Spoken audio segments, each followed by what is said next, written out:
नागपुरातील पाचपावली पोलिसांनी अवैध जुगार व्यवसायाविरोधात मोठी कारवाई करत पोलीस ठाण्याच्या हद्दीतील 4 जुगार अड्ड्यांवर एकाच वेळी छापे टाकले। या धाडीत 1 डझनहून अधिक आरोपींविरुद्ध गुन्हे दाखल करण्यात आले आहे। वरिष्ठ पोलीस निरीक्षक अनिरुद्ध पुरी यांनी 4 ऑगस्ट रोजी सकाळी 10:30 वाजता ही माहिती दिली।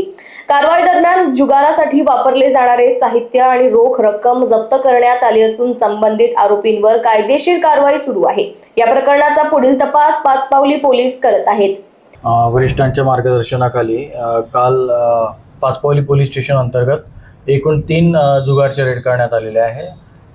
विशेष करून लष्करी बाग, वैशाली नगर, नाईक तलाव या 3 ठिकाणी कारवाई करण्यात आलेली आहे। यात एकूण 15 आरोपी निष्पन्न करण्यात आले, कारवाई करण्यात आली आणि एक जवळपास 3200 रुपयाचा मुद्देमाल याला जप्त करण्यात आलेला आहे। डीबी पथकाचे प्रमुख जे आहेत API बोंडे, तसेच हवालदार तायडे, हवालदार समदुरे आणि हवालदार भटकर यांच्या पथकाने ही कारवाई केलेली आहे।